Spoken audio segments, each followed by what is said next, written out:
I think we are live. What is up, everybody? Good to see everybody. Hello. See you all in here right now. I don't know if anybody's in here right now. It says 0, but Okay. As I say, people may still be backtracking from our technical difficulties. Someone just joined in. It says 1 person. Now they're all flocking in. Everybody's flocking in, man. Good to see everybody. Hope everyone's having a good. What day is it today? Monday?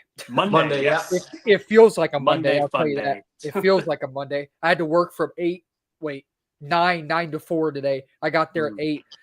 Fun times. Oh, two people are joining in. Fun times, right? Yeah, today definitely felt like a Monday on my end too. It doesn't doesn't quite feel like a Monday without your head getting scrambled with emails and running back and forth. And this is the first week back for me, like first full week back in the last 2 weeks. Because last week I was still away at this time, and then I came back on Tuesday. Yeah, then you were at the wedding, right? You were at the wedding? I was at my cousin's wedding 2 weeks ago, and so it was a short week here in Calgary, and then so it's like my first full week back now. Dingled up butt lord sent a lightning bolt. He's one of the OGs. He's like one of the goats. I love that. I love that name, dude. I love that name. I think Dingled up butt lord.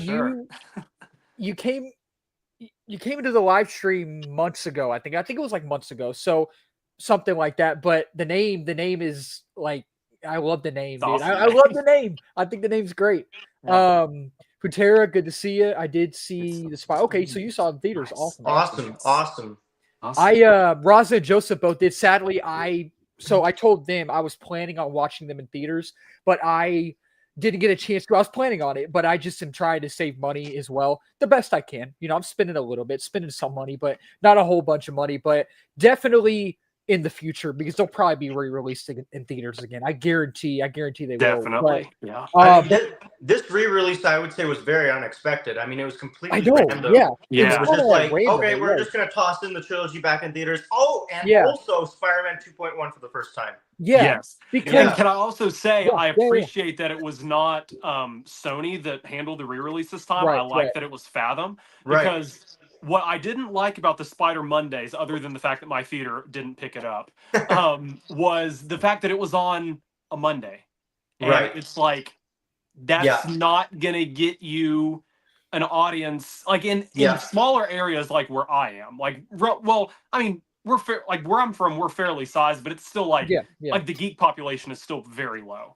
Like, you're not going to draw an audience on a Monday night. I think Fathom had it right by doing it a Friday, Saturday, Sunday, because and I will say my theaters were dead.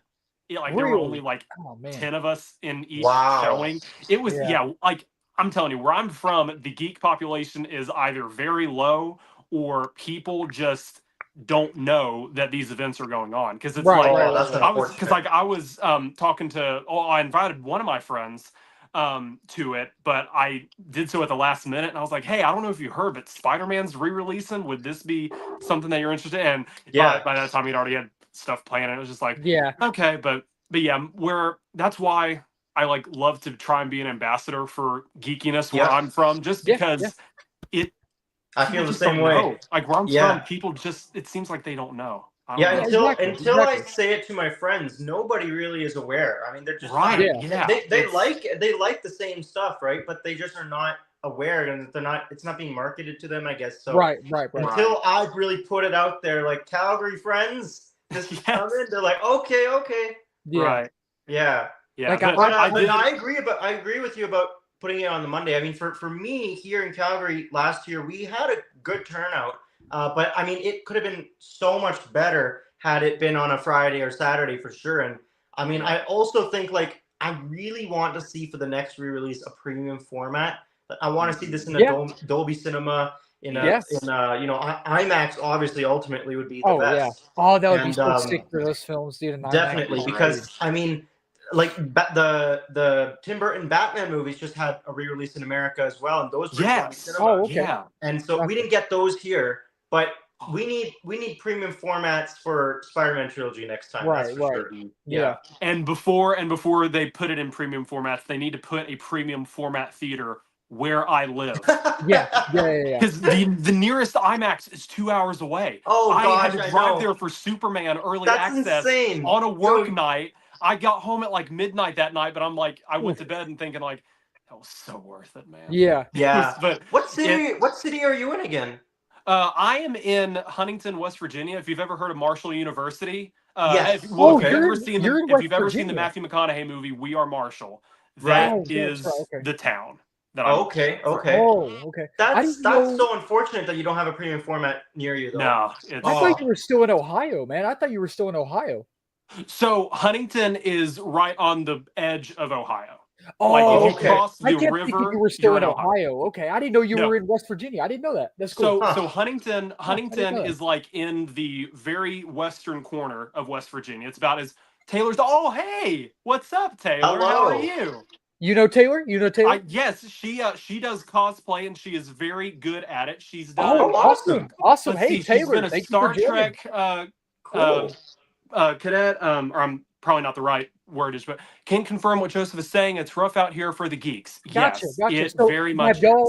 So y'all know each other. Y'all know each other. Yeah. Okay, we know each other. Yeah. Awesome. Well, Taylor, thank you for joining. Good to see you. Thanks for joining. I appreciate it.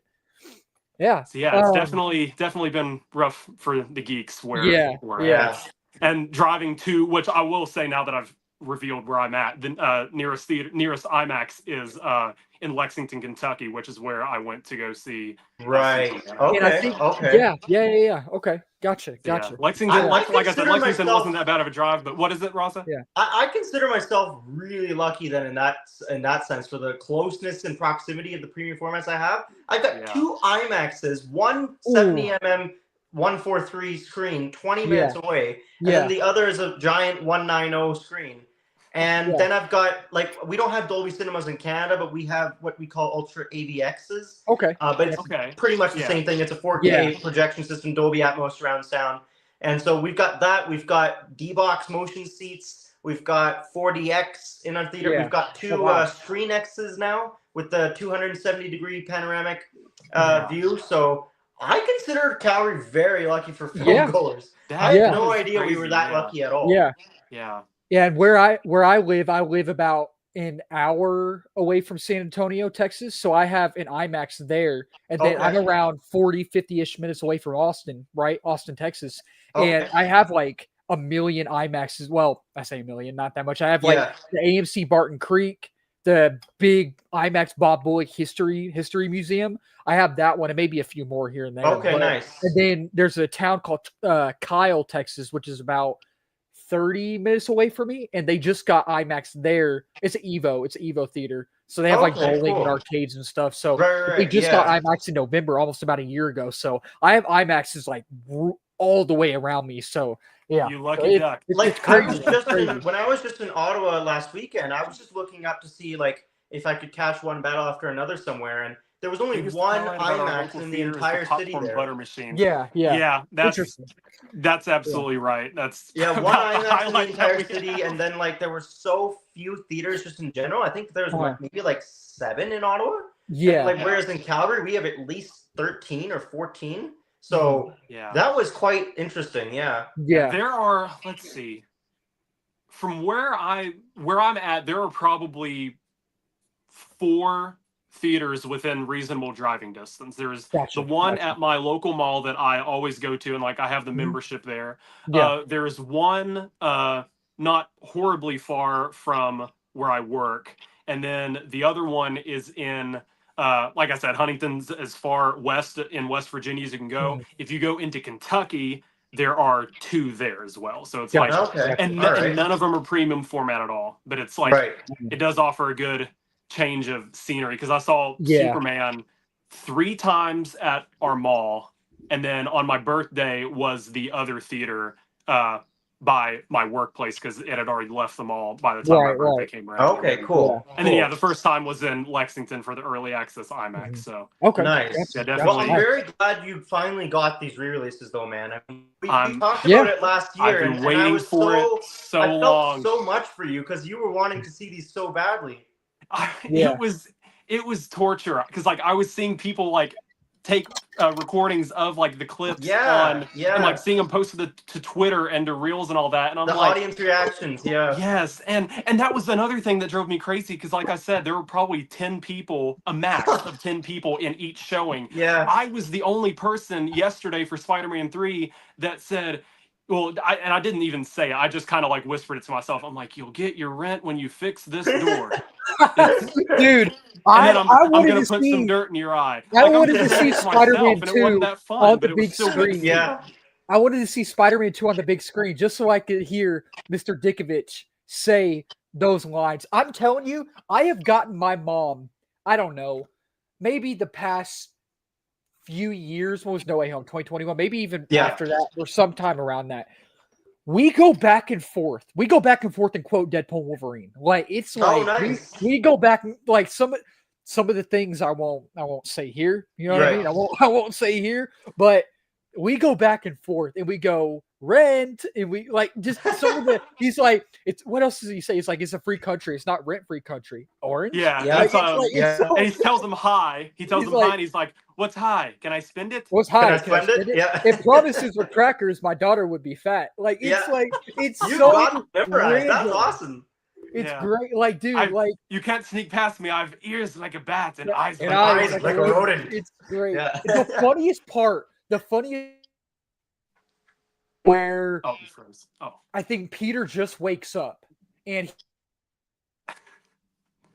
he walks into the apartment bathroom, right? Yeah. And Mr. Dickovich, I guess he just woke up too, and goes right in front of him, and he goes in, right? Closes the door, opens it, and you just see his head peek out. He's like, right. He's like, Peter just closes the door. Yeah. It's like one of the funniest things ever, man. And like when right after that, a little bit after that, when Peter's like, he's out in the apartment lobby and he hears Mr. Dickovich coming and he's booking it. He's like, he has his pants down and he's like, where's my money? Like, it's like, it's one of the funniest things ever. Could you imagine if we see a Mr. Dickovich cameo in Doomsday? Okay. So for No Way Home, it's funny you say that because for No Way Home, I was thinking for a second that he was going to be there because when Peter enters. Have you seen the concept art in that they actually released of when Strange and Tom Holland's Spider-Man are going through the portals? They actually go through the Raimi verse, and you can see Dickovich there in the apartment. I know what photos you're talking about, but okay, that's interesting. It's legit concept art. It's concept art. So, like imagine in Doomsday. You know, like incursions are happening, right? Yeah. And you get the perspective of different universes, and one's Toby's universe, right? Right. You see Dickovich, that like he's holding money or something. He's just looking up, and it just like falls, or he's holding an orange or something. It would be gold, man. I think that would be great. Honestly, it'd be great. But no, I thought he was going to be in No Way Home because at the end when Tom Holland's Spider-Man enters his new apartment, you hear the guy say, rent is due first of the month. And everyone in my theater gasped, like, which luckily No Way Home was packed. I mean, that was a no-brainer that was going to be packed. But when the guy, all he had to say was rent. Yeah, and like everyone and gasped. They knew it. They were like, rent. He said rent. He said the $1 million word, rent. Like, rent. Yeah, like they got it. Man. But like, ultimately, I mean, it wasn't him, but it was. They could So, only give so much fan service in No Way Home, but adding, I think the actor's name is Elliot Baskin. And he's he's like in his 50s or 60s, maybe. I think. Yeah. He's not very old. So I know him from I guess. Or 3 movies because he's not in the first one. Spider-Man 2 and 3, and then an amazing West Virginia-based film that is one of my favorite movies ever, called October Sky. He's not in it for a long time, but he is in it as a machine shop worker. Oh gosh! If just for anyone out there in the audience, and for you guys too, if you guys have not seen October Sky, I've seen it. Yeah. It's incredible. I love it. James we watched it back in my teacher showed it to us in grade 8. Yeah. Gotcha. I have to check that out. It's an amazing movie. I love it. It's really well done. Yeah. Which you never know. I mean, we could have Mr. Dickovich played by the same actor in the MCU because remember J.K. Simmons plays J. Jonah Jameson. I would do it. I would do it. I would still do it. Oh yeah, it would be hilarious, dude. If he shows up, that would be 5 out of 5. Exactly, yeah. 5 out of 5. So, Joseph, I've been very curious. How many Spider-Man movies did you actually see, like, in the theatrical release? So, I saw all of the Home trilogy. I've now seen the Raimi trilogy. I don't think I saw either of Andrew's movies. Really? I don't. I like during their original run. I don't think I was able to make it to either of them. Which because I've looked and like I don't have ticket stubs for them. I don't remember going to a theater to see them. Yeah. I don't think I saw Andrew's movies in theaters. Because y'all are older. For all y'all of are both the older than me, right? Y'all are both older than me. 5 years older, yeah. But yeah, okay, I'm gotcha. a month older than Raza, and then okay. we're both 5 years older than you. I think. Were y'all were alive when Toby's first film was out? I think. Yeah. So I was 1 year old when Spider-Man 1 came out. I wasn't even born. But did you see Spider-Man 2 and 3 like in 2004 and 2007, Joseph? Oh no, so. Gotcha.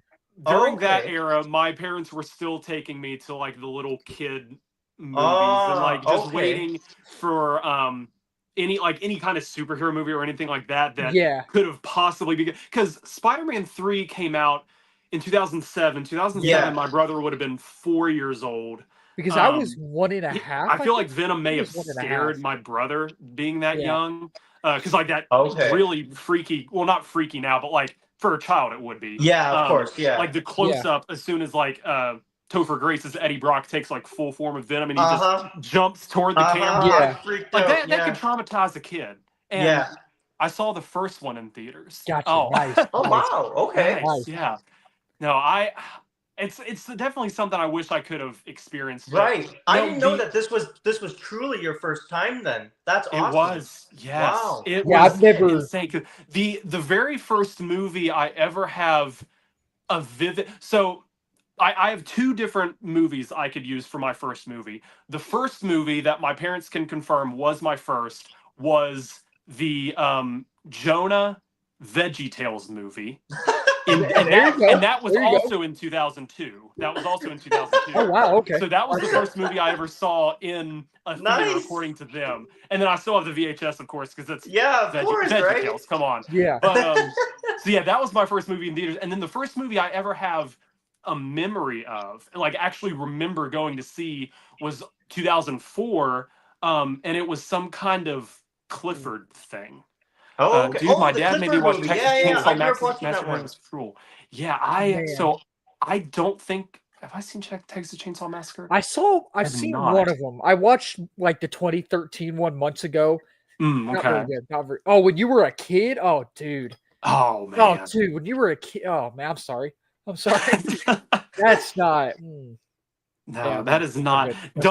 Never take children to scary movies. Oh no. No. So when I saw it, not to get off topic from the RAIMI trilogy, but when I saw it Chapter 2 in 2019, I saw it opening weekend, and there was a guy there. I was 7 years old when the first Spider-Man came out. Oh wow! Oh wow! Okay. Wow, that is crazy. Cool. Yes, that was okay. Yeah. So yeah, that 7 years old would have been.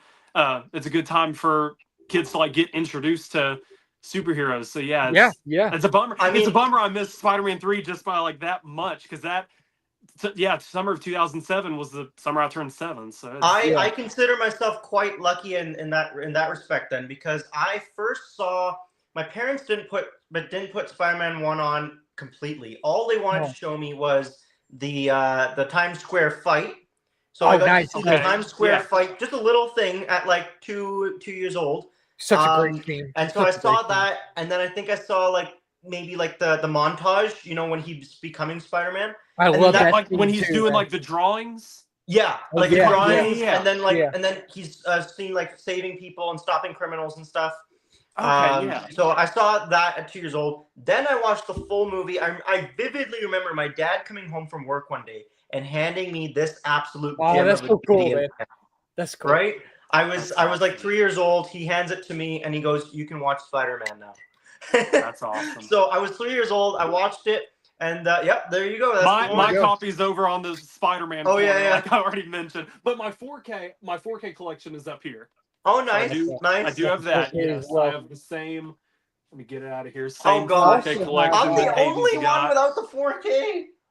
Do you not have the 4K? You don't have the 4K box set? I have the Blu-ray, but not the 4K. Oh. Well, you can't get rid of the Blu-ray because that's what Sam Raimi signed for you, wasn't it? That's what he signed, yeah. Yeah. No, I keep it out. At the time, I was like, it's different, but Oh yeah. I love it. I love it so much. I know it's No, different. at the time I was like, you know what?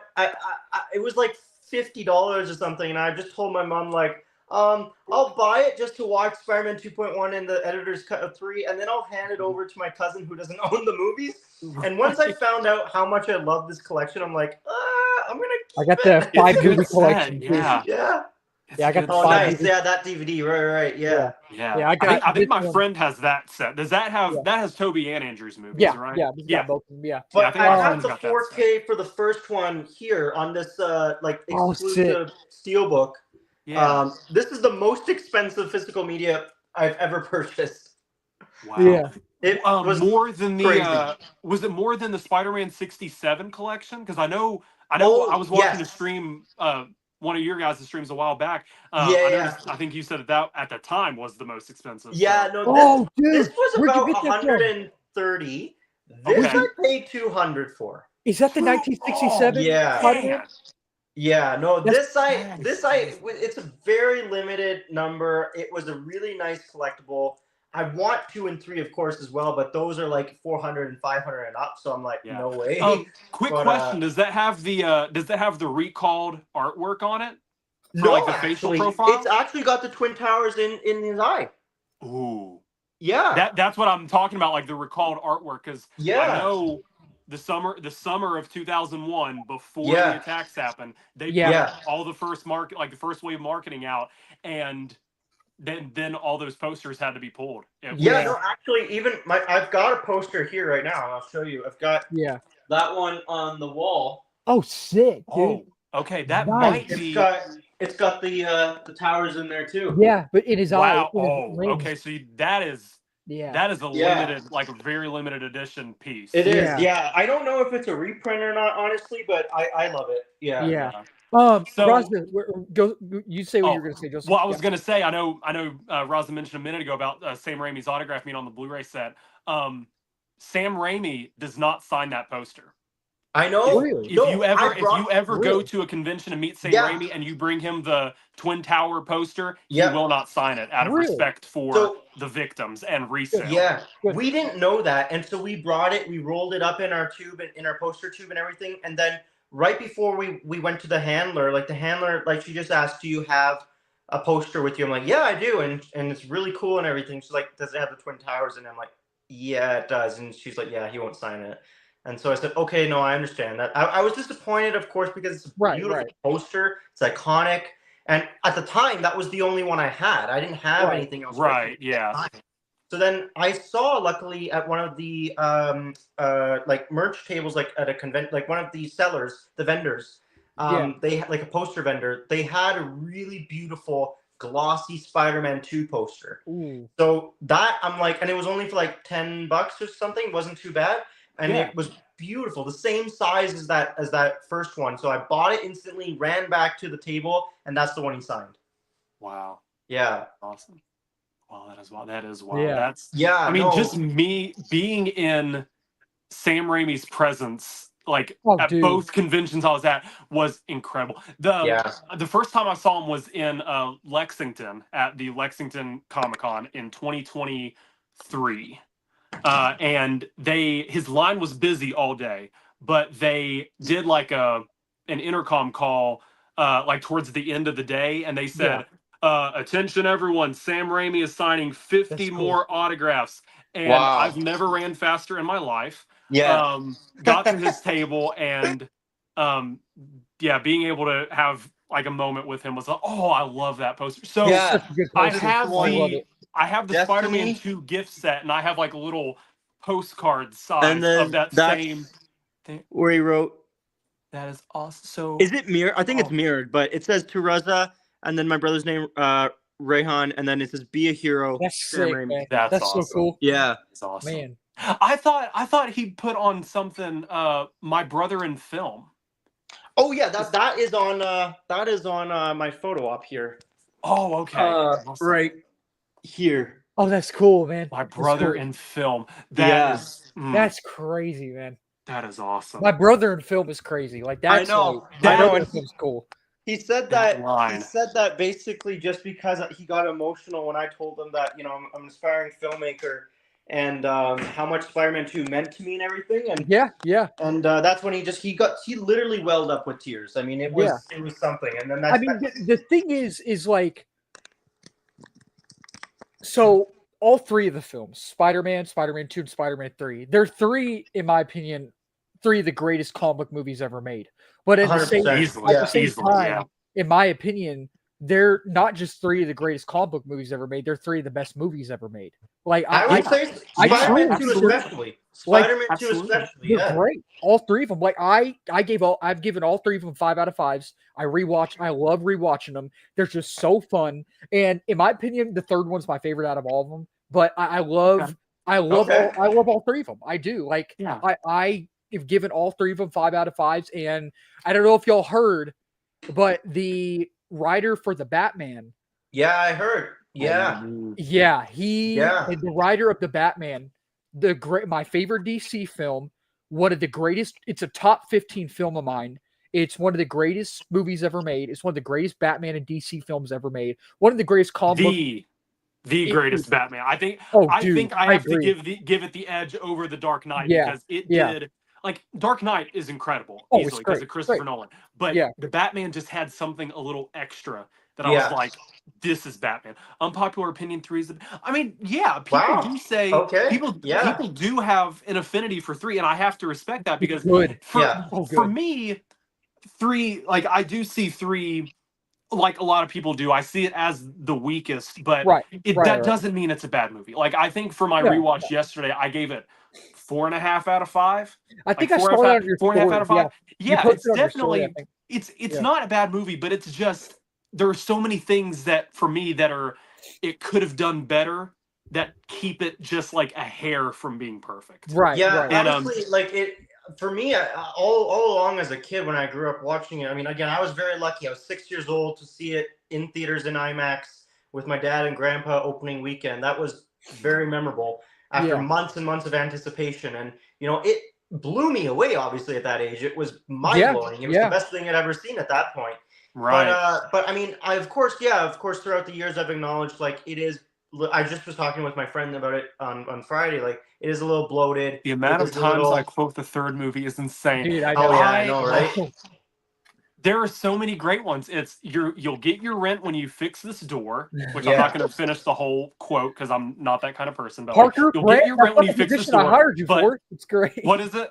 It's when the dancing scene and I think JJJ walks in. He's like, Miss Brant Parker, that's not the position I hired you for. It's great. It's so great. And then he sits down. J.K. Simmons' timing. We talked about that too. My friend and I, we were like, his timing is so perfect. There was no one else who can play this role. There really is. And it has to do a lot with like the timing because he never misses a beat. Like if you watch movies, he's like get your pretty little portfolio off my desk before I go into a diabetic coma. Yeah. It's like he has so much enunciation, like so many words per second or minute, like like no one else can do it, and that's why I think it's amazing that they brought him back for the MCU because it's like you realize that no one else can do it as great as J.K. Simmons. Honestly, to this day, out of like all the cameos that we've seen thus far from Deadpool and Wolverine, I mean, of course, No Way Home, Tobey and Andrew was the biggest still for me. But seeing J. Jonah Jameson, J.K. Simmons come back in the post-credit scene, the mid-credit scene for Spider-Man Far From Home, summer of 2019, it's crazy. I lost it. I literally leapt out of my seat because I just couldn't. I never thought I would see this character again. Oh no, ever. That was like me with Blade for Deadpool and Wolverine. Yeah, I freaking lost it for Blade. That is the craziest thing Marvel has done. Yeah, that is because remember. So what was Deadpool? I mean, that was the start of the multiverse opening. Right there, right? Yeah. Like, I mean, J.K. Simmons coming back. That was it. That was the beginning. And I was like, and then reports came out. I think reports came out that Jamie Foxx was going to be back as Electro, and I'm like, that's when it all started. I'm like, what is happening? What is it? Yeah. And then the rumors for that Tobey and Andrew were going to be in it. And I kind of brushed it aside. Alfred Molina was next. And I kind of brushed it aside, but then I was like, wait, are Tobey and Andrew actually coming back? There's no freaking way. So I was I did not think Toby and Andrew were going to come back until the official trailer came out that November. Because by then we've seen trailer footage of Doc Ock, of Green Goblin, and I think, let's see, Sandman, Electro, and I guess by that point, the official trailer, every villain had Wizard. And I was like, Tom Holland can't do this all on his own. Oh no! And then I was under. I was like, they're bringing him back. I mean, it was a year of speculation. There would be no comic book movies without Toby, and also like Bully Maguire was one of the first meetings. Yeah, no, absolutely. Without Sam Raimi's Spider-Man, there wouldn't be no Marvel movies to this day. Honestly. Yeah. Without them, the X-Men movies and Blade, there wouldn't. Yeah, X-Men gets credit too, but no, it's what Spider-Man as the main face of Marvel for the last 60 years. It was easily the most influential, the most impactful comic book movie, and to this day, I mean, that's why at my screenings for all three of them, it was packed. We had sold out screenings, like just to the brim. Every seat was full. And it was so great to see people my age, a little bit older, some kids, not a whole lot of younger kids, but mostly people my age coming to see it. And it was great, man. I mean, just seeing that love for this trilogy, it's nothing like it. I so wish more people around me knew. Coming out because I feel like you should just go outside of your theater and start like putting out like advertisements and posters yourself. Like, I will say, Friday night when I went there for Spider-Man 1 because it started at 7:30. I noticed there was a crowd, and I was like, "There's no way that many people are here for Spider-Man." Like I know, like I said, I know my area. I have an idea of like how many geeks there are. I'm like, this isn't happening. I get in there and everyone there, and it's all like I should say it's all women. They're all dressed like flappers. Okay. Okay. And that is when I learned that Taylor Swift had a theatrical release for her album, and that's when you learn. I'm like, I thought all these people were here for Spider-Man, man. Come on. No more Taylor Swift. No more. No disrespect to Miss Swift. No disrespect. The future Mrs. Kelsey. Yeah. Exactly. Still, I was like, I actually like a couple of the songs from her new album. When you have Spider-Man playing right down the hall. But it's, and even like when I was on my way out, oh my God, it was crazy. But I ran into an old friend of mine, like from high school, him and his wife. They had gone to see the Taylor Swift thing as I was coming out of Spider-Man, and their showing had just ended as well. They asked me if I had seen it, and I was like, "Brother, do you know me?" It's like again, no disrespect to her. Because she's become a billionaire on her own, singing good. No. Bravo. I just can't connect to the music on levels that these fans can. I don't know if it's because I'm just a guy or if it's just I don't know what it is. But I mean, not to get off topic, but I mean, like there are a couple here where obviously like I really do like just kind of in terms of like the beat, the catchiness, like Shake It Off. Look what you made me do. I don't even think it's a guy thing. If it's like playing at a wedding or something, or like they were playing at my cousin's wedding. We were dancing. It's like I can listen to it for a few minutes. But like I'm never like gonna go on my phone and just be like, let's listen to some T-Swift. Like I don't even think it's a guy thing really, because there's a few songs by Adele that I really like. You know what I mean? No, like, exactly. I've heard by Adele that I really like. Robert Meyer Burnett on John Campia. He's spoken quite highly of Taylor Swift all the time. There's a lot of fans. I mean, it's definitely. I feel like it definitely has to do with like, and to use her wordage, but like the eras that you're a part of. I agree.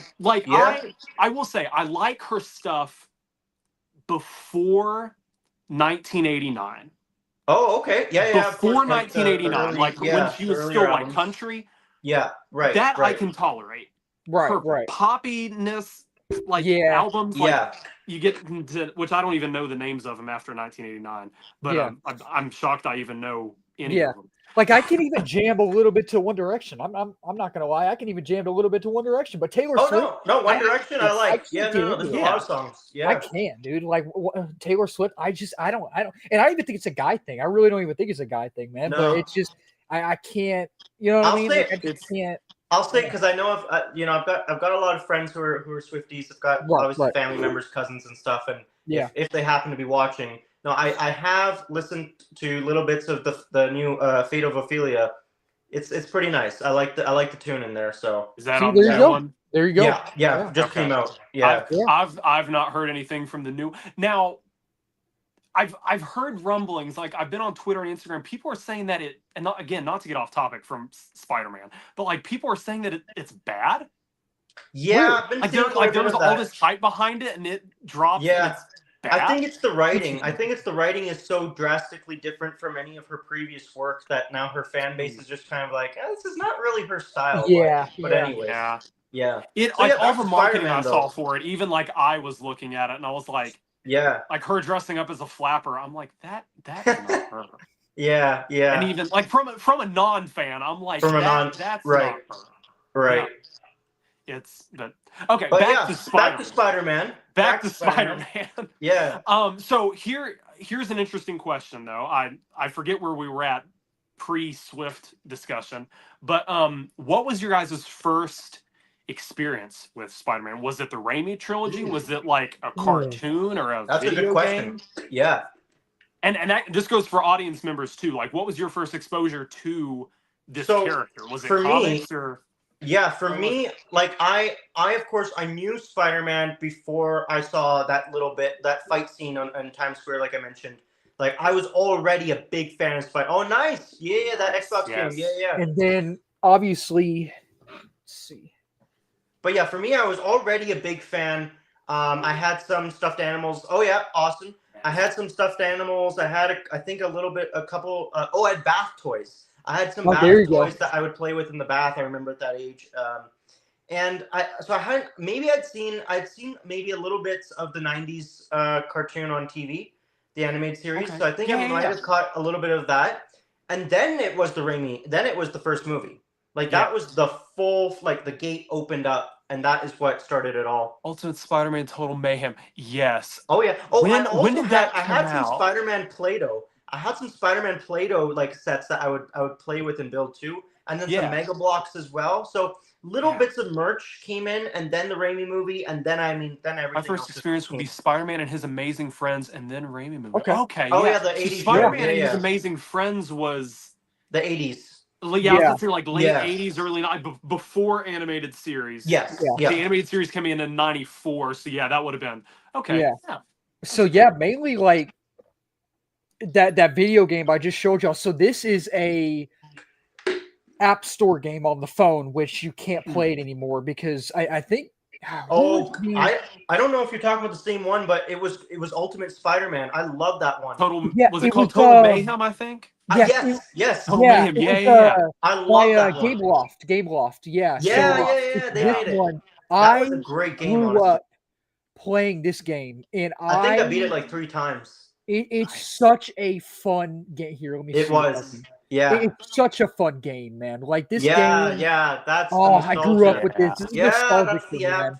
This is nostalgic. So this one, and then both of Andrew's Spider-Man movies. Right.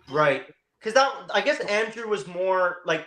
Yeah, that was kind of your childhood was Andrew, right? Exactly. Yeah. And I grew up with the Raimi films as well. Like I love the Raimi films. I love all 3 of them. Right. But I did grow up watching them, but I was born in 2005, so I was not around when the first 2 came out. Yeah. When Spider-Man 3 came out 2007, I think I was 1.5, I think. Right. But I saw all of Tom's films in the theater. I saw both the Andrews films in the theater. Right. I remember seeing The Amazing Spider-Man 2 in theaters, and when Gwen died, it took a long time for it to feel real. It took a long time. Yeah. And I remember, I think, seeing The Amazing Spider-Man in theaters. I remember that. And and even this game, I love this game, dude. And now, technically, this game is canon to the Marvel Multiverse as well, because remember in Across the Spider-Verse, this shows up. And, like when I'm trying to think when Miles or when Miguel is showing Miles all the canon events and Toby and Andrew show up, remember? Mm-hmm. And you see like the Is it it's a hexagon, right? Is it a hexagon? Yeah. You it's like you can miss it if you don't like. You can definitely miss it. This shows up. I might even pull up a picture in a minute. But this shows up. So grew up playing this game. Absolutely loved this game. And for a while I thought it was canon to Andrew's films, but now we know it's not. Right? But it's kind of like an alternate, thing. But yeah, I mean, so believe it or not, Andrew's films and video games. Spider-Man video games. Nice. Nice. Really, they were some good games. Yeah, like I remember playing the first Amazing Spider-Man 1-2 on the Wii. I had that. Oh, that's right. That's right. Yeah, in 2012, and that was a fun game. I liked that. It was honestly like the pre game to what ended up becoming Insomniacs, like in terms of style, web slinging, fight combat, and everything. Yeah. Hayden, explain the Dallas, Texas story. Dallas. Oh, alrighty. I don't know. Dallas, Texas stories? I actually have a Dallas, Texas story. Let's hear it. So, coming up on 4 years, including Houston also. I've not been to Houston. Yeah. I've not been to Houston. I've only been to Dallas. Yeah. So my mom and I went to the Dallas-Fort Worth area spring of 2022 for my spring break. It was my final spring break for college, and we were like, hey, let's go somewhere we've never been before. Yeah. How about Texas? So we went to Texas. We just drove around and did a few things for several days. Saw a couple family friends, and it was pretty cool. We went to like the Fort Worth stockyards and all that. And my mom went down to Magnolia, or is that what it's called? No. The Chip and Joanna Gaines place in Waco. Oh, I know where Waco Magnolia. Is. Okay, yeah, Magnolia. Because I was trying to think. There's whenever my mom loves to go to New York, and whenever she goes to New York, she always goes to Magnolia Bakery, which is like right there next to NBC, and she that's another place that she loves. So I was like, it's not Magnolia, that's in New York, but yeah, I think it is Magnolia. That's in Waco for Chip and Joanna Gaines. Yeah. But anyway, we went to Dallas for my spring break, and the day we were leaving, a bunch of storms decided to pop up, and it was like severe thunderstorms, tornadoes, like first like big outbreak of the year for the area. We got stuck in the airport under a weather emergency. Yeah, it's Magnolia. Okay, awesome. Gotcha. We got stuck in the DFW airport under a weather emergency for a tornado warning for 2 hours. We had to hunker down in the bathroom, and I'll send it to the chat later, but I still have the video of the automated message that everyone was hearing over in the intercom for 2 hours. It was like, attention, the Dallas-Fort Worth airport has detected a tornado, or something like that. And like as soon as the alarm went off, I ran, because I was like, Texas tornadoes, I know they don't mess around. So I ran to the bathroom, and somehow we were able to get on a plane still and leave that night in the midst of, like I said, all these thunderstorms and tornadoes that had broken out in the Dallas area. So I guess I can say I've survived a Texas tornado. Yeah, that's about as harsh as they can come. Yeah. So wow. Yeah, man. I have a Dallas, Texas story. I survived a tornado. Cool. Wow. There you go. So here's a scene this is the scene I was telling y'all about. Oh wow, yeah, you can like just miss it if you're not careful. Yeah. So it's canon. Oh, cool. Out of every Marvel TV show, movie. So that goes back to your argument with Lego Marvel Superheroes, the Cloud Galactus. So I talk like the video games are canon, maybe? I don't know. So the Lego Marvel Superheroes video game on the Xbox, that is canon, because in Across the Spider-Verse, you see Lego Spider-Man, and that's the same. Oh, like, that's what you mentioned, yeah. But I did, so one of my other buddies, Chad Ryan, my buddy, the Geeky Cast, right? He knows things as well. He knows like a lot of Marvel info and all that as well. And I posted on my Twitter yesterday, a couple days ago, might have been yesterday or a couple days ago. And I was like, do y'all remember that rumor where Galactus apparently was supposed to be the only Galactus in the multiverse, which from the one from First Steps would technically be the same one from Rise of the Silver Surfer in the Lego Marvel Superheroes video game. And he said Alex Perez, who's a very reliable source, Alex Perez debunked it, so it's not true. Which I'm kind of bummed about, because that would have been so freaking meta, dude. That would have been so cool. But and the way and the way that you were building it up too, like those discussions that we kept having, it was like so cool. It would have so meta, dude. Like, so awesome. But Alex debunked it, so yeah, apparently that's not true, which I'm bummed about. That would be so cool if that was the case. But but yeah, going back to this just real fast. So on the topic of Spider-Man as well, like the fact that like you have with multiverse now, you have all the Marvel movies, video games, shows, animated movies, animated shows, everything's canon. And I'm not mad about this. You know, I'm not mad that they made this canon, but this is the last thing I thought they would ever make canon. This is the last, like it's the last thing I ever. Yeah. And same with I forgot what else kind of made my love for Spider-Man grow. How did I forget about this? So speaking of other mobile games, the Amazing Spider-Man mobile games on the iPhone. Okay. Here, I'll show y'all real quick. TASM mobile game. I don't remember playing those. No. How did I forget about this? I thought about it earlier. These two games. So you have the Amazing Spider-Man and the Amazing Spider-Man 2 games on the mobile on your phone. I grew up playing these games, man. Like, let me show y'all. Let me show y'all real quick. So I have Spider-Man 2 and Spider-Man 3 on my Nintendo DS. Oh, okay. Gotcha. Nice. Yeah. So yeah, these two games, man. Like I grew up playing these, man. The mobile games, man. Like it's my childhood, man. It was my childhood. But I also had the Spider-Man 2 2004 game on PC. That was amazing. Oh, okay. Gotcha. That was incredible. Yeah. Yeah. I wouldn't say he's a Marvel plant. He's not a Marvel plant, but he definitely knows some things. He definitely knows. He's gotten some things. Him and Daniel RPK. Look. Every scooper is going to get something wrong at one point. Not all scoopers get everything right. Alex Perez has gotten things wrong before, I think. Daniel RPK's gotten things wrong before. But they get some things right, man. And again, I don't think he's a Marvel plant. He's definitely not a Marvel plant. But he sure knows some things. But but in my eyes, in my mind, are headcanon. You know, people say headcanon. Those mobile games are canon in the which I guarantee they're canon in the multiverse. I mean, Kevin Feige probably doesn't even know those games exist. No. So maybe they're not. Maybe they're not canon. But if I would meet Kevin Feige, I'll be like, hey, are these games canon? Please tell me these games are canon, dude. Like, please. Have you ever seen that comedian Brian Regan? Yeah.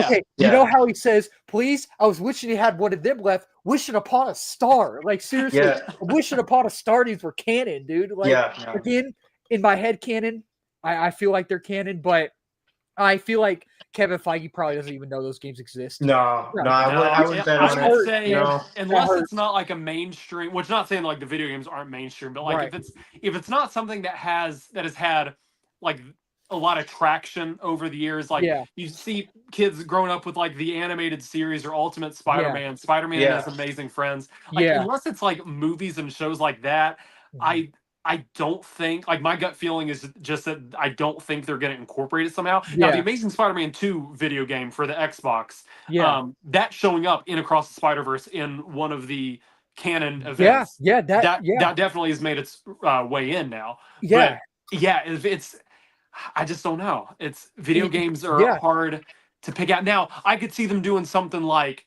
the Insomniac PlayStation games like Spider-Man 1 and 2, like those guys bring in like Yuri Lowenthal and Najee Jeter, who do Peter and Miles in those games.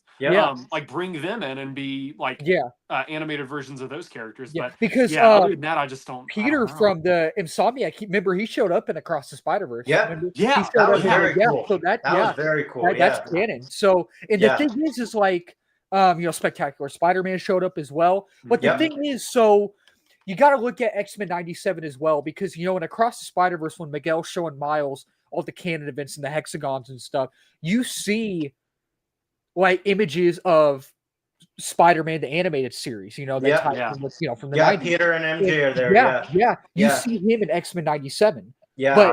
So that made, when we saw Across the Spider-Verse at the time, we were all like, oh, is 90s Spider-Man. I know. What's his name?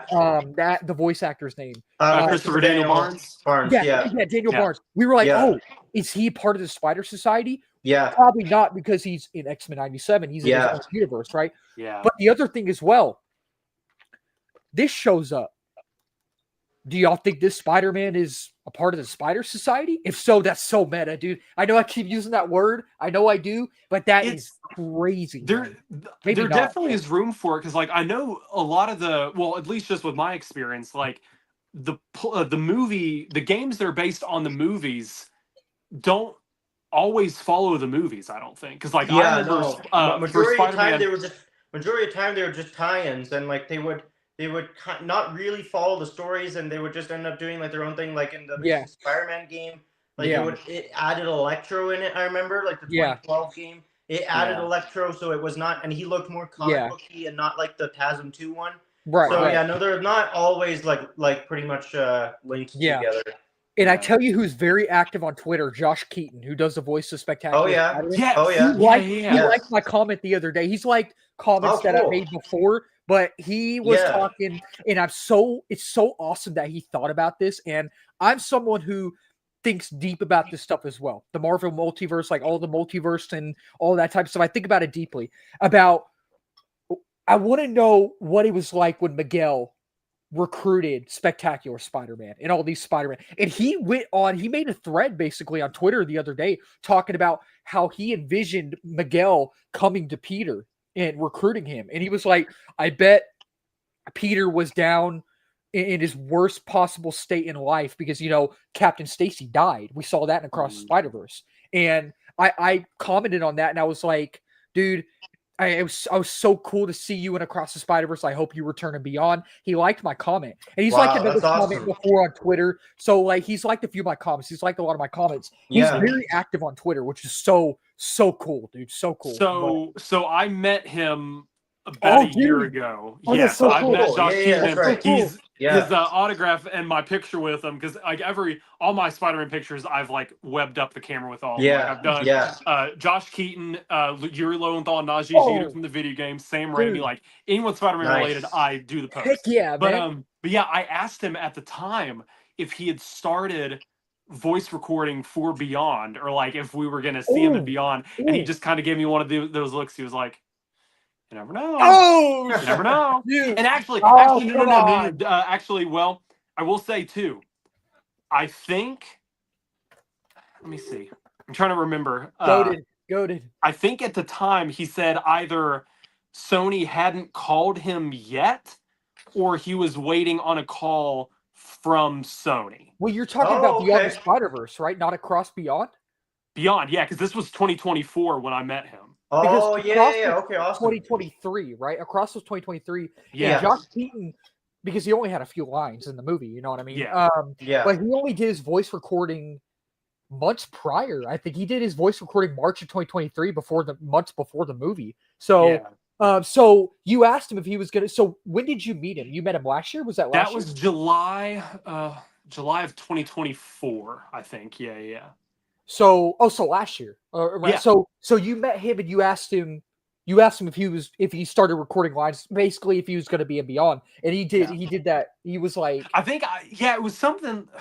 I can't remember if it was like I'd asked him if he was recording lines, or like if I found it crazy that he had recorded his lines late, and I was like, does that mean we'll see you in Beyond or something? But he kind of give. And that they do, like everyone I meet, like they always have that kind of reaction, because it's like I know they probably sign an NDA, they can't talk about it, but they're just like, you never know. Because on Twitter the other day when he posted that, someone commented and asked him if he was going to be in Beyond, and I think he said something on the lines of something like it was like a one and done or something like that. But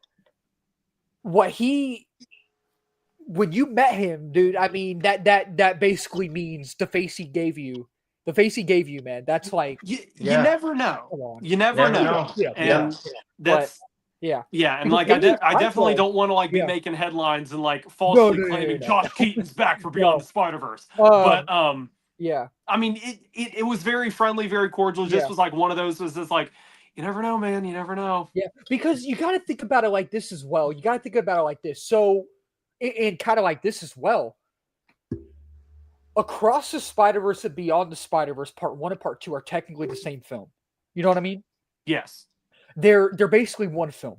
You're not one film and then another film. They're with cliffhanger. You know what I mean? You know what I mean? Yeah. Like basically, Beyond is going to pick up where Across exactly. It wouldn't make sense to not see Spectacular Spider-Man, Insomniac Spider-Man, 1967. I can do whatever he can. Oh, dang, I pulled something. It wouldn't make sense to Spider-Man Unlimited. You know what I mean? Yeah. Lego Spider, like all of the Spider-Man in the Spider Society, like whether it's Insomniac, Spectacular, 1967, Lego, Unlimited. It wouldn't make sense to not see, you know what I mean? To not see him in the film. So I think they're gonna be, whether they have lines or not, you know what I mean? Whether they have lines, but I think it would, and I hope Ultimate Spider-Man. I know Drake Bell has been going through some. I think it's Drake Bell, right? Doesn't he do the voice of Ultimate Spider-Man? I know he's had some issues lately, I think, but I would love to see it back as Ultimate. I really would. So I met him about a month ago. You met Drake Bell? Okay. I didn't think to ask him about Ultimate Spider-Man because I love Drake and Josh, and that like Drake and Josh. Excuse me. Drake and Josh is one of my favorite shows ever. Like even in my teens and 20s, I've watched it just because it's like the RAIMI trilogy. Like it's timeless and it has quotes that you can quote anytime. And it's just an iconic show. So most of my conversation with him was what is it? I think Drake Bell's doing better though, right? Is he? He's doing much better. He's doing okay. Good. He was in good spirits that day. He did a concert for some of the concert goers. Which, if you go back to my Instagram, I think I posted some of the videos. Yeah. But yeah, he's doing very well. He seemed to be in a good spot because like all that. And again, I don't want to like get too much like into things, but like everything that he like had going on the last few years, and then the unearthing from the Quiet on Set documentary. He seemed to be doing much better, and I'm very thankful for that. Yeah, me too. Just being conscious about time, guys. Do we want to quickly talk about Toby and Doomsday? Yeah, well, I was gonna say I've not talked about like my first exposure to Spider-Man yet. Yeah, go ahead. We went off on tangents. I was waiting for that. But that's right. That's right. Go ahead. Yeah. So, like I said, I was not able to see the RAIMI trilogy in theaters during the original runs because 2002 I was still just like a toddler. 2004, right. My parents were still taking me to go see Clifford in theaters. but around that time, like of course. With Cartoon Network and like different things like that. Bro's met every Spider-Man voice. Not yet. I've met Josh Keaton, Yuri Lowenthal. Hopefully meeting Christopher Daniel Barnes in December, which would be cool. Yeah. So yeah, not met all of them, but if there's one around, I'll go. Cool. I'll go meet Spider-Man. Cool. But anyway, so my exposure to Spider-Man first came around like during those RAIMI years, and like through my parents actually had like the old iPod like Nanos, like with the big screen and like the turn dial. I know that one. And they had episodes of Spider-Man, the new animated series, which came out after the first movie. It was like supposed to be a continuation of that. So they had episodes of like that on their iPod that I could watch. Cool. Okay. Just like as a kid on road trips. Neil Patrick Harris, right? Neil Patrick Harris. Neil Patrick Harris. Well, isn't there something that like says it's like canon to the Raimi verse or something? I don't think it is. So it was originally it was supposed to be a continuation of the show, which I actually have it. Where is it? Oh wait. So Toby's films are because I heard. You have it. Okay, cool. Yes. So is it canon? I don't think it's because I heard something about that. It acts as a continuation. Okay. So basically, this came out in 2003, and it is basically like it acts as a continuation of the first Spider-Man. But then by then, because it only had 13 episodes, it was one season, 13 episodes, and they're all just like in this. One box because people wanted to see him in Across the Spider-Verse as well, but I'm like, if it's canon to the Raimi verse, that's technically Tobey's Spider-Man, right? That's what they were trying to go for, but I said, the 13-episode run didn't really work. So in that case, that's why they continued with the films. Is it not canon? So it's not canon at all? No, it's not. I wouldn't consider it. No. No. Okay. Yeah. So it's like a different Spider-Man. If MTV Spider-Man did show up in, say, Beyond, right? That would make sense in a way, right? Say. Yeah. Sure. I think so. I would say so. Yeah. Yeah. If like Tobey and him showed up like in the same Beyond, right? I feel like that could work. Yeah. Okay. Yeah. But cool. So yeah, we had that on my parents' like old iPods that I could watch, and then around 2006, my movie collecting like really started to like start as a kid. Yeah. Like 2006, I got like a couple of SpongeBob VHS tapes from Walmart. Nice. I think I'd gotten the SpongeBob movie on DVD for the first time that Christmas, and then in January. So I would always have family members from out of town come visit us in January for Christmas. Because that's when they were able to get off. So I think January, it would have had to have been January 2007. I got Monster House on DVD as a Christmas gift. Gosh. Okay. And one of the trailers on the Monster House DVD is the teaser for Spider-Man 3. Really? And if you go on, and I've watched it so many times now because it's, like I've gone back on YouTube and watched it because the teaser for Spider-Man 3 is so iconic. It's like how long can a man go before he must fight the darkness within himself? And like it's just showing like all these different texts and like moving, like the red is suddenly overlaid with black. And it does the zoom out of Tobey on like the church tower in the black suit. And like as a 6-year-old, my jaw just drops. I'm like, Spider-Man is, well, I mean, not to make this sound weird, but Spider-Man is black. It's so I was like, again, not to make that sound weird, but like the black suit, obviously. And I heard that the same way you guys did. I did not mean for it to sound like that at all. You're good. You're good. Anyway, I was like, so black suit Spider-Man? Yeah. And totally like mind blown by the Spider-Man 3 teaser. Yeah. And then not long after, I can't emphasize enough how good the hype around Spider-Man 3 was. I mean, the early comic book days, it was different than in how it is over the last 15 years. Spider-Man in black. Over the last 15 years, we've been so used to the comic book genre that it's just, the hype is there, of course, for all the big ones and Infinity War, Endgame, No Way Home. It's all there, of course. But early in those days, they were so rare. Like, we had comic book movies, but they were not, to the magnitude as we have them today. So when Spider-Man being the biggest and most popular of them all at the time, because again, there was no Batman. Superman did not do well in the box office in 2006. And so in terms of the Trinity of superheroes, Spider-Man was the pinnacle at the top. And the hype for Spider-Man 3, man. I mean, there were the merchandise from the posters, from the Stan Lee, of course, was alive and thriving and talking about it. He did so many That's when I first got to know who Stan Lee was. Was during the marketing of Spider-Man 3.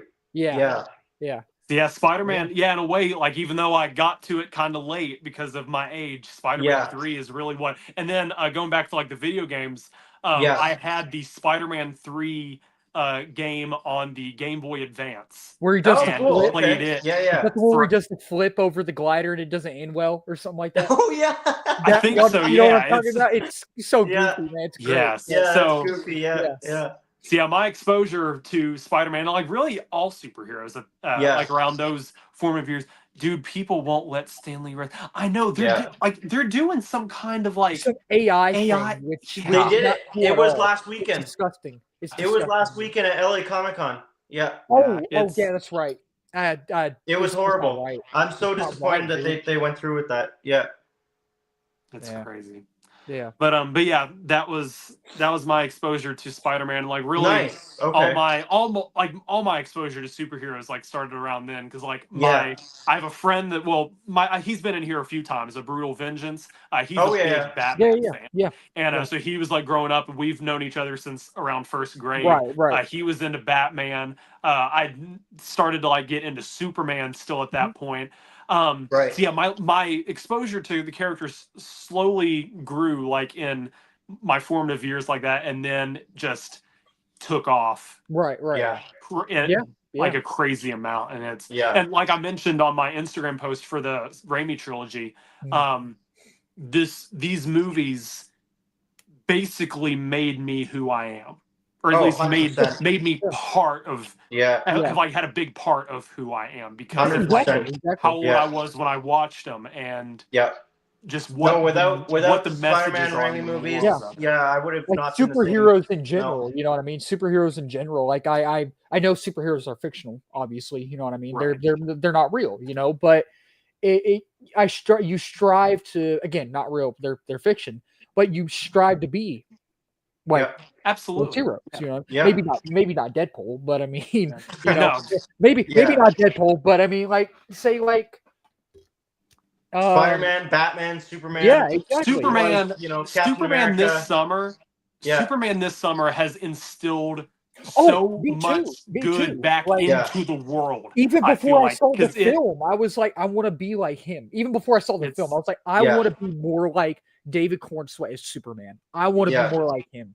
You know, I've listened to punk rocker like every day since the movie came out. It's so great because it's such a feel good song. Like you can't be sad when you're listening to that song because you're right.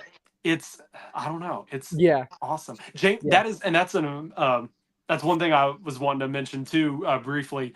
I saw a meme the other day that said James Gunn making movies and TV shows is the coolest way that he's able to show people his playlist.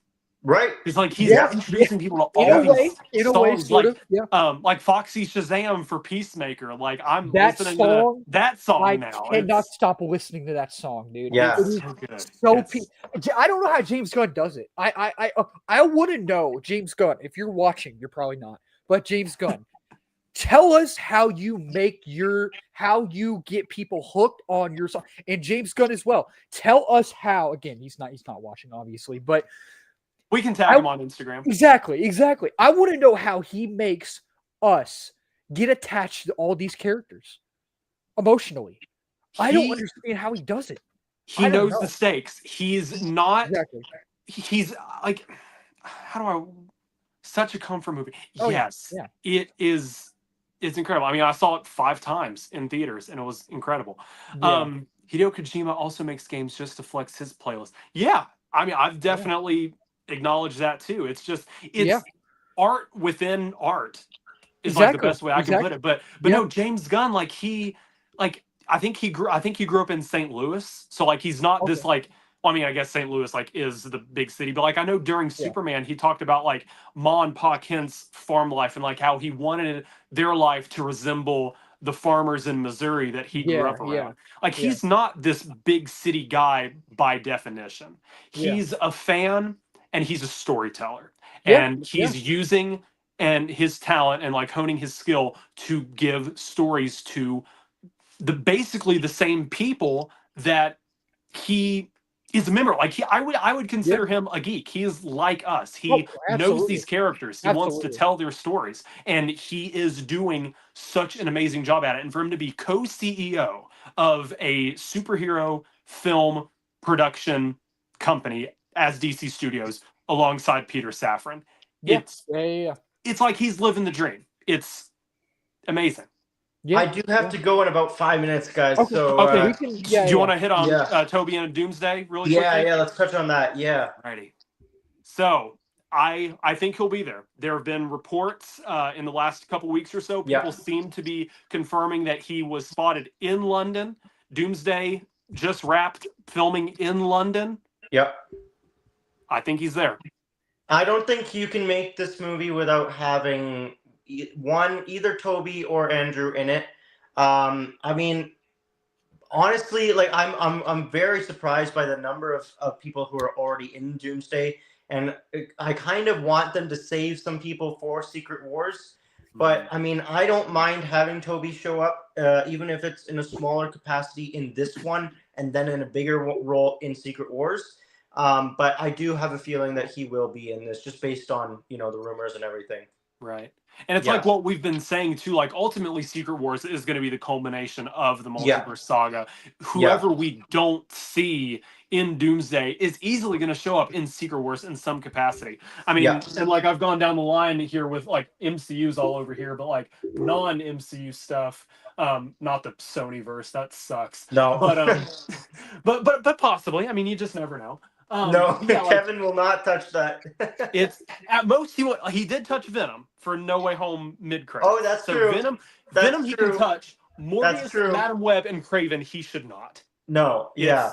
If he is in there, they will definitely put him in Ultimate Universe. Yeah, it's right. But yeah, like just going down the line of every Marvel movie, like MCU's obviously there, but like X-Men, Blade. I know we mentioned Howard the Duck before. Eric Bana's Hulk.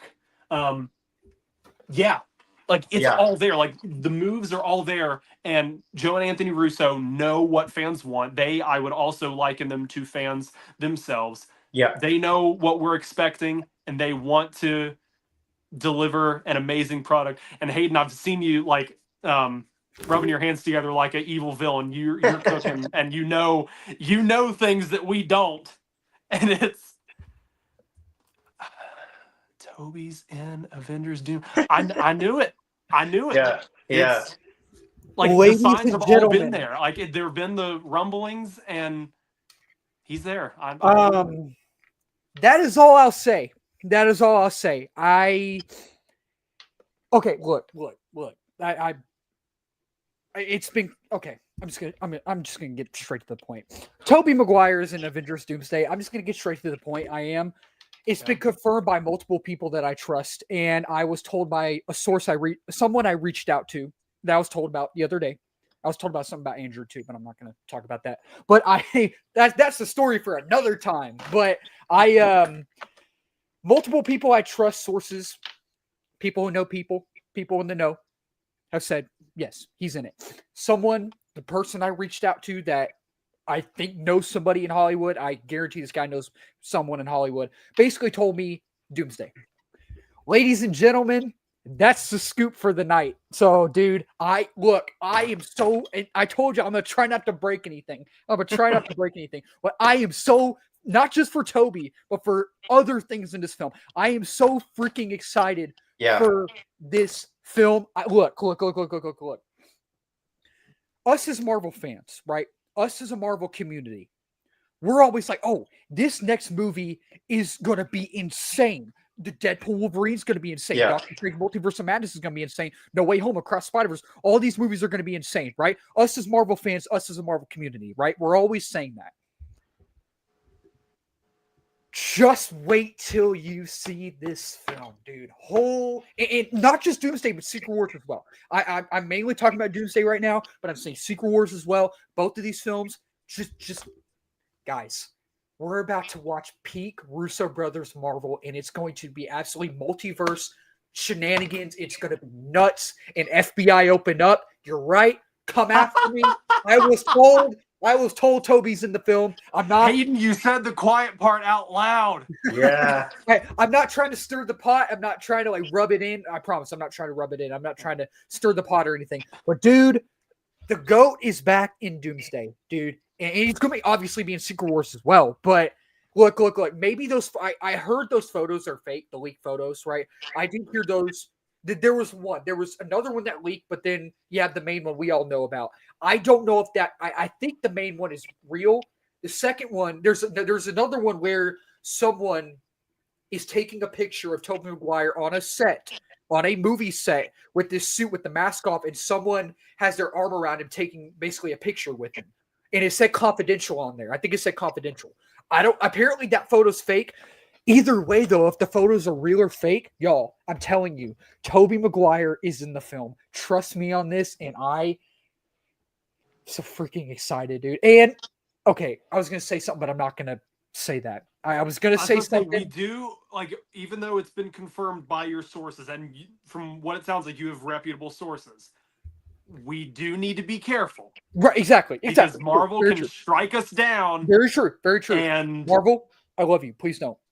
we all three love you, Marvel. Please don't. Please we don't. love you, Kevin Feige. Don't please. Come on. But dude, but no, I totally agree. But hey, Jeffrey, good to see you, buddy. Appreciate you joining. But I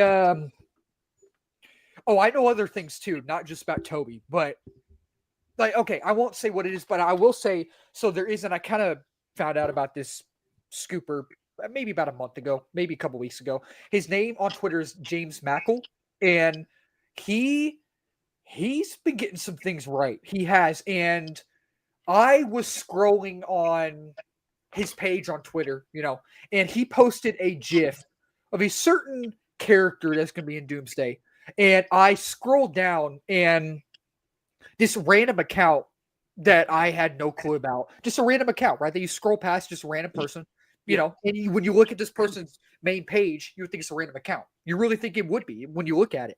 And he commented on James Mackle's post. He was like, oh, please tell me they're all coming in. I know certain old actors or something that are coming in, quote unquote, like, parentheses, punishment. And I'm like, the heck does that mean? So I contacted him. I followed him on Twitter. He followed me back. We both followed each other, right? And I messaged him. I reached out to him, and he told me, oh, they reached out to this person. They reached out, and he told me other, like, okay, this isn't a spoiler. And I sent y'all this, and this is DC. He sent me stuff about the Flash back then. He told me they're looking for directors for the last Ronin Ninja Turtles film. Like, dude, this guy knows someone in Hollywood. And then, like, I'm like, dude, like, it's like insane. Like, and I'm not going to say who else he reached out there, Marvel's talking to and getting negotiations and contracts with for Doomsday and Secret Wars. But all I'll say is, if you wanted Multiverse of Madness to be nuts, and I know I like the film, I was semi-disappointed with it.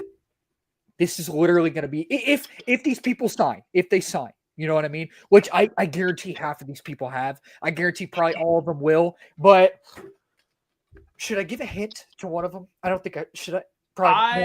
For people that may not have seen the Toby pictures or they've been in the dark with the Toby news. Yeah. I will say let's maybe dedicate a stream solely to Doomsday. Yeah, absolutely. Because especially because we'll need to let this live stream sit a little, and right, exactly. And hopefully Marvel doesn't strike us down for the announcement you made a few minutes ago. But we'll definitely see, because it's I mean, there's going to be a lot to unpack with news and rumors and theorizing what's going to happen. Oh yeah. I would say let's hold that off on that for another time. I'll say I am hoping that we get the first teaser that's being rumored attached to Avatar Fire and Ash. So Daniel RPK reported it. He reported it. Yeah. I wouldn't be surprised, because I would really hope so. That would be do a whole year in advance teaser, I think would be appropriate for this movie. And then, probably not get something else till the Super Bowl or later on. Because Spike. At least until maybe San Diego Comic-Con, probably. Super Bowl. If you attach a teaser to Fire and Ash and then do something right at the Super Bowl, that feels a little too close. Too soon. Yeah, I would say it's too close. However, I will say if the Fire and teaser would be teaser would be there because it's free and best market. True. Absolutely. I will say if the Fire and Ash theory isn't correct, though, I would say, if not Fire and Ash, then definitely the Super Bowl. Yeah. Brand New Day teaser would be on Super Bowl. Day. Yeah. That is true, because they got to market Brand New Day before Doomsday. I am curious though. I mean, with Sony, with their reputation, they typically have put out teasers in December. Right. Like for Homecoming, they put out the first teaser in December, and the movie released in July of next year. Across the Spider-Verse, they just did the same thing with December 2022. And then it released in June of the year after. So I have a feeling we actually could possibly get the first Brand New Day teaser later on by the end of the year, at least. Yeah. Right. And my buddy King Spike, I was live with him. Was it a couple of nights ago? Yeah. So there's a lot of scoopers, and there's one scooper on Twitter, Beyond the Reporter. Yes, right. Yeah. Beyond the Reporter. And I was just asking King Spike, I was like, which scoopers can we trust and all that and not trust? And I was asking him about Beyond, and he basically was like, yeah, Beyond is reliable. And Beyond he's been getting some things right. And I think he even alluded to that teaser being in December, and Daniel RPK did as well. So I think we're gonna get something, and I am so excited, dude. I cannot wait. Oh, if they just show like a shot of every single 30 people who are in this movie, and then they end it with Doom, I'm good with that. That's all I need for a Do teaser. you think they'll show 30 people that have not been announced yet? Yeah, make that distinction, because we need another casting announcement. Yeah. I don't know if we're gonna. I don't know. I think personally, I think they're going to do another cast announcement, but I don't think it's going to be a chair announcement. I don't think so either. No, it's not going to be a chair. But I think they are going to do faster this time. Honestly, I think they can probably hold off into next summer to announce the second cast, because if they've completely finished filming, that means they filmed with the additional 30 people that have not been announced. So they can easily hold off. Nothing's leaked. Well, nothing. I mean, obviously there's rumors, but in terms of the number of people, I mean, they can easily just hold off until Comic-Con next year. There's extra. I think they're doing extra principal photography next month, I think. There will definitely be a lot of pickups and stuff. There's gonna be and it's y'all. I'm telling you, you got to give the visual effects people time to do their jobs too. Exactly. You got to make this movie pop. 100%. The visuals in Infinity War and Endgame still hold up very, very well. It's because they had time. They're being very, very, very, very secretive with this film, and I think that the fact that there haven't been that many leaks has been shocking. Which no official leaks, all the the Toby buzz has been out there, and I've seen that, but there's been with that first casting announcement, it was you got Ian McKellen, Alan Cumming, the Thunderbolts, the Fantastic Four. You get all these amazing people that you suspected would be there, and it's okay, you can just let people sit for a while, because it's you see with the X-Men people, they're bringing back legacy casting.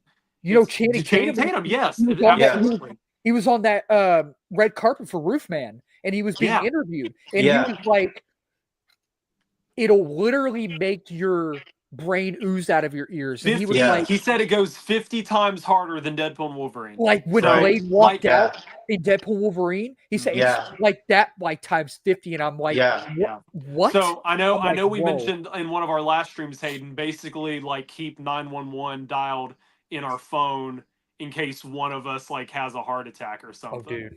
Because it's you gotta stay alive for Secret Wars. I know. Dude. You would think I would be more excited for Secret Wars than Doomsday, right? Because Secret Wars is going to be bigger than Doomsday, but right now, dude, my mind goes back to that tweet where someone just tweeted, "Bro, someone passed out at the end of Infinity War." And just the blurry picture of someone in a gurney, and it's just these movies have an effect on people, man. Crazy effect. One of the main things I'm really excited to see. There's a lot of things. There's a lot of things I'm excited to see about Doomsday. Trust me, there are. I can't even explain it, but and I don't know if this is the main thing I'm excited about. It's definitely top 3. I think maybe top 2. The OG X-Men, dude. I could just imagine, say America Chavez opening a portal, and the Avengers are walking through, and you just see them just walking through, and you see the X-Mansion in the background, and the X-Men are just waiting outside, just to literally ready to fight, ready to go all out war, dude. And you got Alan Cummings Nightcrawler, which I cannot believe they're actually bringing back Oh, dude, when they announced him in the chair announcement, Alan Cummings Nightcrawler, I was like, there's no way. That really? was crazy. Because I remember Alan Cumming was rumored to be in Deadpool Wolverine as Nightcrawler, and when he didn't show up, I was so disappointed. But dude, he's in Doomsday, and I'm like, yo, what? That's like insane. Kelsey Grammer's Beast. Kelsey Grammer, yes. Wait to see him back as Beast, man. Which we saw him in the Marvels. We saw him a Yeah. little bit in the Marvels, right? But that was just a post-credit scene. That was barely anything. Yeah. Dude, I cannot wait to see. And I've heard one of my sources, or not, I haven't been told anything, but lately it's been insane. But one of the main sources that I trust, right, has been, and I talked about GIFs earlier, about a few X-Men coming back, and I'm like, really? Like, I didn't expect them to bring that person back. I didn't expect to bring that person back. Like, it's gonna be big. It's gonna be big, dude. Big. And I don't even think big is the right word to use. I don't even think meta. I know I've used that word a lot today. I don't think as it's gonna Pat be meta. McAfee says on the Pat McAfee show, it's gonna be massive. Oh, dude, it's gonna be, dude. Like, and again, I don't know everything. I've just been told things, you know what I mean? And not even just about Doomsday, but I've just reached out, and I have my buddies who know things, you know what I mean? And Right. I don't know, like, how's the movie, you know what I mean? Like, I'm not saying I know, like, how the movie's going to start, or like what's going to happen in the third act, what's going to actually happen in the second act. Like, I just been told snippets. I think that's the right word, right? Right. Snippets, Yeah. like little glimpses. Yeah. You know what I mean? Yeah. But it's going to be, as Dingle Nut Buttlord said, massive. Definitely. Massive. Definitely. But, yeah, definitely. We'll definitely have to talk Doomsday, like dedicate a whole stream to Doomsday. Absolutely. And also not to cut anything off, but Raza, I think you said you have a movie you need to get to. I'm not sure if I'll make it now, but I'll see if I still can. But no, this is okay. No, I'm glad we had a good stream, and yes, sir. we got to talk about the RAIMI Trilogy re-release and Toby possible being in Doomsday. So we covered both of our topics. Man, I'm sorry. I don't want you to be late to your movie, man. I kept droning on. I apologize. No, that's okay. No, dude, I don't even think my mom is up to it right now. So I was just wait. What time is it for you right now? What time is it for you right now? It's 6:30 right now. What time's your movie start? It's 6:45. Oh shit, dude! I'm sorry, man. I'm sorry. No, it's okay. Dude, no. I feel bad, man. I was droning on. I didn't know. No. I didn't know you were going to see a movie. My mom says that she's not even going to see it with me tonight, so I don't want to see it by myself. So I'll just probably go. You another sure? night with her. Yeah. What movie is it? What is it? The Big Bold Beautiful Journey. Oh, okay. Yeah. Okay, gotcha. Yeah, no, that's still playing. It'll be out for a little bit. You're sure. It's already stopped playing where I'm at. Oh no way! I don't know. No, I missed it. Oh I don't no! know if That's another downside to living where I'm at, is where we don't have that many theaters. And then, no. The way my theaters operate is whenever something big comes out, like the Taylor Swift release party, or something out called Gabby's Dollhouse, that I don't even know what that is. I don't know. They take out like 4 or 5 theaters just for those movies, and then the lesser knowns like Big Bold Beautiful Journey, Caught Stealing. I missed Caught Stealing too. I wanted to watch Caught Stealing so bad. Big Bold Beautiful Journey, I like more than I thought it would. It's fine. But But now I will say the one theater that has that's nearby, they have like 15 or 20 screens, and they're amazing. Wow. They're still playing Jurassic World. Wow, it's crazy. Okay.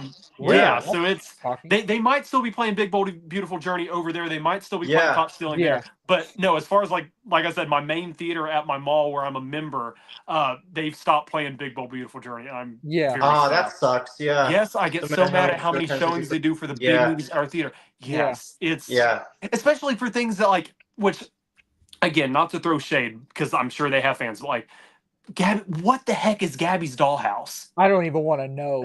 I don't even want to know. Oh, dude. I don't know. It's crazy. I'm just glad that my theater finally realized the error of their ways, and I got to watch the RAIMI Trilogy as it was intended to be. Yeah, exactly. Actually, the way it was intended to be would be IMAX, but Lord knows I got to drive 2 hours to get to IMAX. It's peak. Yeah, that's awesome. It can't be. That's awesome. Dingle Nut Buttlord. It can't be.